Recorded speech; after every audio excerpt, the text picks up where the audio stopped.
नमस्कार, मैं पूजा प्रिया और आप देख रहे हैं लाइव स्टडीज। आज हमारे साथ हैं सीनियर जर्नलिस्ट ज्ञानेश्वर। आज हम इनसे जानने की कोशिश करेंगे सर आपसे कि क्या हो रहा है बिहार में। मणिपुर में तो हो गया खेला कि मणिपुर में जदयू के 5 विधायक बीजेपी में शामिल हो गए, 6 में से 5 और अरुणाचल प्रदेश में भी ऐसा हो चुका है। लेकिन अब बातें बिहार की हो रही है, क्योंकि बिहार के नेता प्रतिपक्ष ने कहा है कि बिहार में भी ये होने वाला है। तो क्या जदयू सफाई के कगार पर है? मतलब आप नेता प्रतिपक्ष की बात कर रहे हैं तो इसका मतलब बीजेपी के नेता प्रतिपक्ष मतलब बिहार विधानमंडल में विजय कुमार सिन्हा की बात कर रहे हैं। देखिए, मैं एक बात कहता हूँ, मुस्कुराइएगा मत, क्योंकि राजनीतिक संदर्भ है। हिंदी फिल्मों का एक बहुत पुराना गाना है, तुम मुझे न चाहो तो कोई बात नहीं, किसी और को चाहोगी तो मुश्किल होगी। तो देखिए, ठीक ऐसी ही बात बिल्कुल मैंने राजनीतिक संदर्भ में कहा है। बीजेपी के लिए नीतीश कुमार है। अच्छा, देखिए, नीतीश कुमार जब अलग हुए हैं तो मिर्ची क्यों लग रही है, इतनी तेज मिर्ची। पहले भी तो शिरोमणि अकाली दल अलग हुआ, शिवसेना अलग हुआ, लेकिन मिर्ची नहीं लगी। लेकिन नीतीश कुमार के हटते ही मिर्ची लगने लगी है। देखिए, बीजेपी को इस बात की आशंका है कि जब विपक्ष एकजुट होता है तो मुश्किलें बहुत तेज हो जाती हैं। 1977 में जब इंदिरा गांधी चुनाव हारी, जब कहा जाता था इंडिया इज इंदिरा और इंदिरा इज इंडिया, तब भी जब विपक्ष एकजुट हुआ था तभी इंदिरा गांधी चुनाव हारी थी। तो देखिए, आपने कहा मणिपुर में 5 विधायक टूट गए। नीतीश कुमार को इस बात की जानकारी थी, पहले से थी कि ऐसा होना है, और यह जानकारी प्राप्त करने के बाद ही या इस निर्णय पर पहुंचने के बाद ही कि मेरी पार्टी जेडीयू को बिहार में तोड़ने की, समाप्त करने की कोशिश की जा रही है, इसके बाद नीतीश कुमार ने फैसला किया कि हम एनडीए से अलग होंगे और आरजेडी के साथ चलेंगे। तमाम विपक्षी पार्टियों को एक किया गया। बिहार के नजरिए से देखें तो आज विपक्ष में बिहार में सिर्फ बीजेपी है और संयुक्त विपक्ष हो गया। तो तुम मुझे न चाहो तो कोई बात नहीं, किसी और को चाहोगे तो मुश्किल होगी। तो देखिए, इस बात को समझिए कि नीतीश कुमार ने अपना घर बचाया, अपने विधायकों को टूटने नहीं दिया। नीतीश कुमार कह रहे हैं, बार बार ललन सिंह भी कह रहे हैं कि 2020 से ही कोशिश जारी थी, विधानसभा चुनाव के वक्त से, और चिराग मॉडल की बात कर रहे हैं। देखिए, आपने बात की मणिपुर की, आपने बात की अरुणाचल प्रदेश की, आपने यदि और भी हम दूसरे प्रदेशों की बात कर लें जो नॉर्थ ईस्ट के प्रदेश हैं, या गोवा की बात कर लें, तो आपकी जानकारी के लिए बताएं कि ये जो मणिपुर, अरुणाचल प्रदेश और गोवा जैसे प्रदेश हैं, वहाँ 6,000 वोट लाने पर भी आप एमएलए बन जाते हैं। अच्छा। 6,000 से 11,000 वोट में आपकी जीत सुनिश्चित हो जाती है। और वहाँ जो चुनाव लड़ने की या चुनाव की तैयारी की जो प्रक्रिया है, यहाँ देखिए बिहार में या उत्तर प्रदेश जैसे राज्यों में क्या होता है, हम इस बात की शिकायत करते हैं कि नेताजी वोट मांगने के समय ही दिखाई पड़ते हैं, लेकिन गोवा, मणिपुर, अरुणाचल प्रदेश, नागालैंड, सिक्किम जैसे प्रदेश ऐसे हैं देश में जहाँ मतदाताओं का पूरे 5 साल ख्याल रखना होता है। किस रूप में ख्याल रखना होता है? उनके घर में खर्चे की कमी तो नहीं हो रही है, हर एक चीज विधायक जी अपने जेब से, चाहे वो सत्ता पक्ष में हो या विपक्ष में हो। मैं अभी दिल्ली में था, मुझे गोवा के कुछ साथी मिले। आपको पता है 2022 में ही मणिपुर और गोवा में चुनाव हुए थे, तो वे बता रहे थे कि देखिए, गोवा और मणिपुर तो ऐसे प्रदेश हैं जहां जीते हुए विधायक और आगे चुनाव लड़ने की तैयारी करने वाले नेताजी दोनों साल में एक बार हर वोटर की फैमिली को फैमिली ट्रिप पर भेजते हैं, चाहे शिमला भेजे, चाहे केरला भेजे, अपने खर्चे पर। हर एक वोटर को, मतलब पूरे परिवार को। उन्हें पता है कि ये परिवार मेरा है, उन्हें पता है ये परिवार मेरा है, क्योंकि 6,000 से 11,000 मतों में वहां विधायक बन जाता है। तो वहां की व्यवस्था कुछ दूसरी है।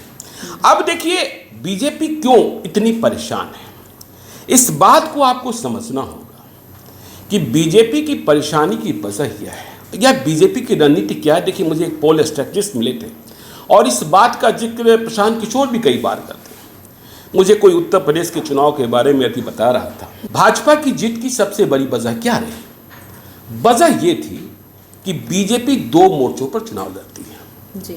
एक मोर्चा अपनी उम्मीदवारी जी। और दूसरा मोर्चा विपक्ष का विभाजन।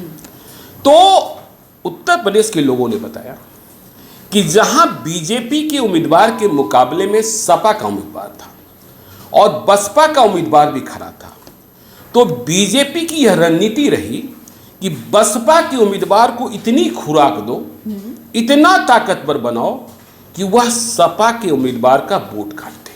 अच्छा। क्योंकि बीजेपी को पता है कि मेरा वोट बैंक कितना है जी। और यह पता है कि हम विपक्ष के वोट को डिवाइड कर ही जीत सकते हैं। तो वह हमेशा, जो नीतीश कुमार कह रहे हैं कि 2020 में चिराग के माध्यम से सेंधमारी करने की कोशिश की गई, तो जहां सपा लड़ रही थी वहां बसपा को बीजेपी ने मजबूत किया, जहां बसपा लड़ रही थी वहां सपा को मजबूत किया। तो देखिए, ये पर्दे के पीछे का खेल होता है जी।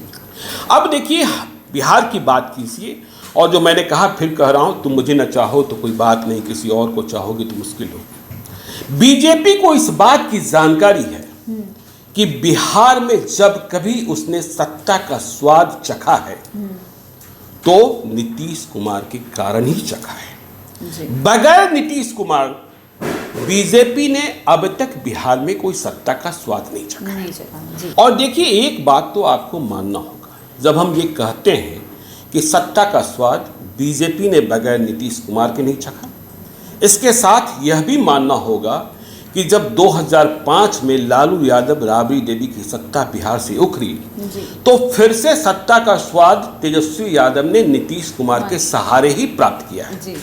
अब देखिए, इसकी वजह क्या है?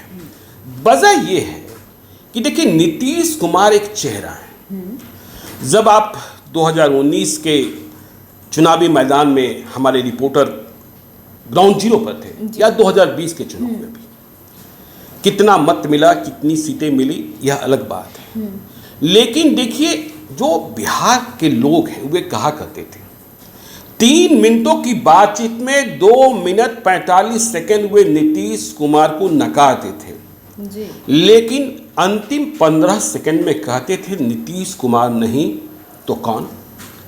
तो देखिए, यह सवाल आज भी है जी। बीजेपी विपक्ष में आ गई है, लेकिन नेता कौन है आपके पास?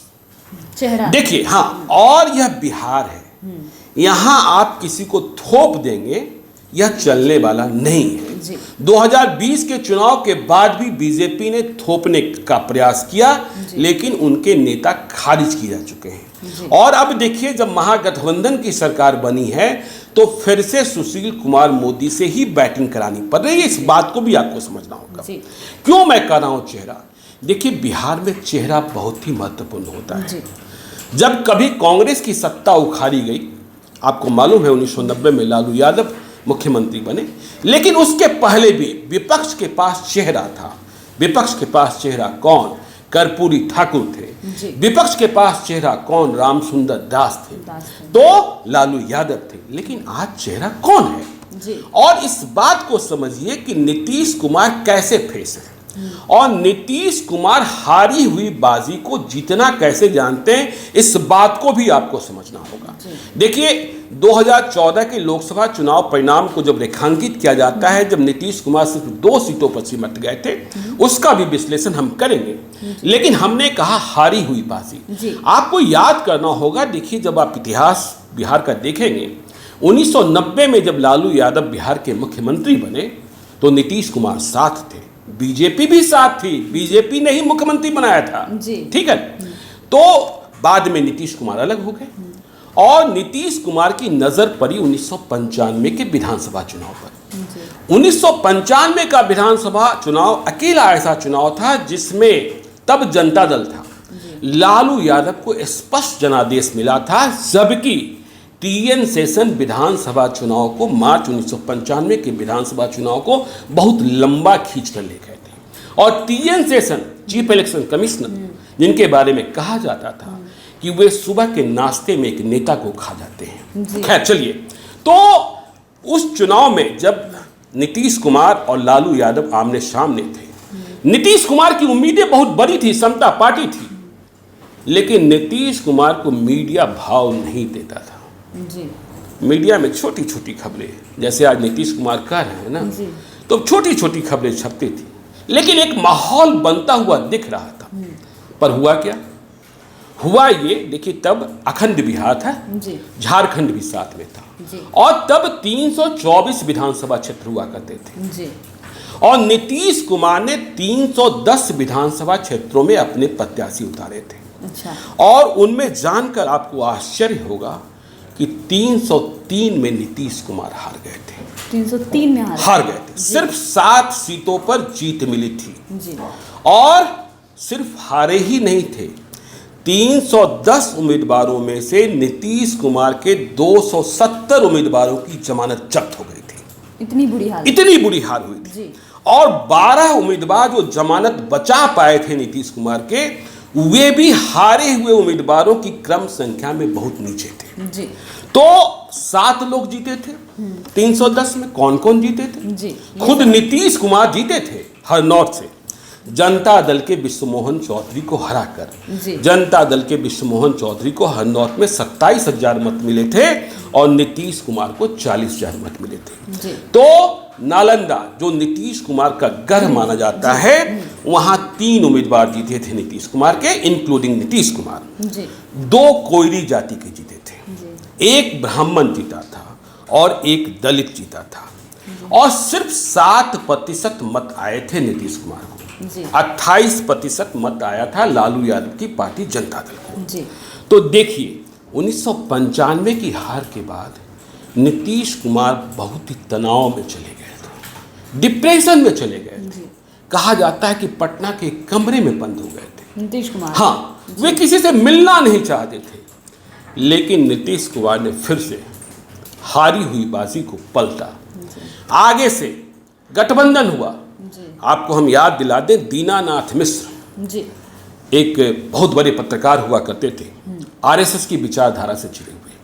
नवभारत टाइम्स जब पटना खुला था तो उसके लॉन्चिंग एडिटर थे। जी तो दीनानाथ मिश्र थे जो दिल्ली में नीतीश कुमार को मिले, और फिर वे उन्हें बीजेपी के करीब ले गए। नीतीश कुमार। जी उसके बाद तो 1996 का लोकसभा चुनाव, परिस्थितियां बदलने लगी।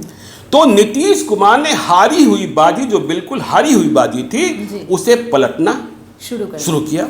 और 2005 आते आते तो देखिए, बगैर नीतीश कुमार, चेहरा किसका सामने लाया गया? नीतीश कुमार। जी तो आज बीजेपी के पास चेहरा नहीं है, और बिहार थोपा हुआ। देखिए अब भी जो कहा जा रहा है जंगल राज, नीतीश कुमार को पता था। देखिए मीडिया में इतनी खबरें चलती थी कि तेजस्वी यादव होम मांग रहे हैं, लेकिन लाइव सिटीज ने कहा था नीतीश कुमार होम नहीं देने वाले हैं। मांग रहे हैं कि नहीं मांग रहे हैं मुझे पता है, क्योंकि नीतीश कुमार यह जानते हैं कि मेरे पास विधायक चाहे जितने हो, कम हो, अधिक हो, मेरा चेहरा महत्वपूर्ण है। ठीक है, और इसी चेहरे के बूते हम जीतते रहे हैं और हम टकराते रहे। देखिए 2014 की जब आप बात करते हैं, जब बीजेपी कहती है कि सिर्फ 2 सीटों पर नीतीश कुमार लोकसभा में चुनाव जीते, जब वे अलग लड़े। देखिए मैंने क्यों कहा, जो बात हम बार बार कहते हैं, 2014 में क्या हो रहा था? आरजेडी अलग, जेडीयू अलग, बीजेपी अलग। हाँ, परिणाम क्या हुआ? नीतीश कुमार 2 सीटों पर सिमट गए, बीजेपी को बड़ी जीत मिली, नरेंद्र मोदी का लहर था, और आरजेडी दूसरे नंबर की पार्टी थी। लेकिन नीतीश कुमार को जब यह फिर से एहसास हुआ तो उन्होंने अपने को करेक्ट किया कि नहीं, बिहार में हम जिधर सरकार उधर। तो 2015 में उन्होंने अपने को लालू यादव के साथ कर लिया, और अश्वमेध रथ को रोक दिया। बिहार में महागठबंधन की सरकार बन गई। 2017 में फिर चले गए एनडीए की तरफ। अब क्या हुआ? 2019 में 17 और 16 और 6 39 आरजेडी तो नील बट्टा सन्नाटा हो गया लोकसभा चुनाव में। 1 सीट सिर्फ कांग्रेस ने जीता। तो इसी बात की मिर्ची लगी है, क्योंकि बीजेपी को पता है कि नीतीश कुमार जिधर, तो मुझे न चाहो तो कोई बात नहीं। तो नीतीश कुमार यदि बीजेपी को नहीं चाह रहे हैं, बीजेपी से प्रेम नहीं कर रहे हैं, तो उनकी खैर नहीं। इसके तमाम बंदोबस्त, इंतजामात तो किए ही जाएंगे। अब देखना यह है कि नीतीश कुमार इस लड़ाई को कैसे जीतते हैं। बिहार में एक ज्वार पैदा करने की कोशिश की जा रही है। कितना कामयाब होगा, देखिए दो बातें ध्यान रखिएगा कि देश का चुनाव और प्रदेश का चुनाव दोनों अलग अलग माहौल में होता है और दोनों अलग अलग उद्देश्य होते हैं और दोनों का एजेंडा अलग अलग होता है। लेकिन बिहार राजनीतिक रूप से जिंदा प्रदेश है और बिहार लड़ाका प्रदेश है, ठीक है ना। तो बिहार रोकना भी जानता है, बिहार बढ़ाना भी जानता है।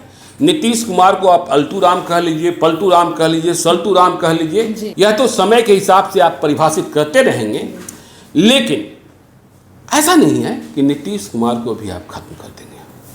तो आपको ध्यान रखना होगा, मणिपुर में टूट गया, अरुणाचल में टूट गया। नीतीश कुमार जानते थे कि यदि हम बिहार में ऐसे ही बैठे रहे तो यहाँ भी टूट जाएंगे, तो उन्होंने टूटने से बचने के लिए अपनी पारी खेल ली है। अब बीजेपी देखिए क्या क्या आगे। तो मतलब आप जो कहावत कह रहे थे, एक लाइन मुझे भी याद आ रही है आपकी पूरी बात सुनकर कि आग दोनों तरफ बराबर की लगी है। मतलब बीजेपी भी पूरा तोड़ने का प्रयास कर रही है और नीतीश कुमार बचाने का प्रयास कर रहे हैं। ये कैसे बचाया जाए? ऐसा है ना जी कि नीतीश कुमार ने मिर्ची लगा दी है। अच्छा, मिर्ची इन्होंने नहीं लगाई? नीतीश कुमार ने मिर्ची लगा दी है। तो अब मिर्ची तो उनको लग गई है। तो अब मिर्ची का जब स्वाद मुंह में आ जाता है तो कहा जाता है ना, क्या क्या खाया जाता है, कभी मिश्री, कभी चीनी, और इसके लिए क्या क्या करना होता है पता ही है। किसी वजह से मिश्री लाओ, किसी वजह से चीनी लाओ, तो फिर आप समझती हैं।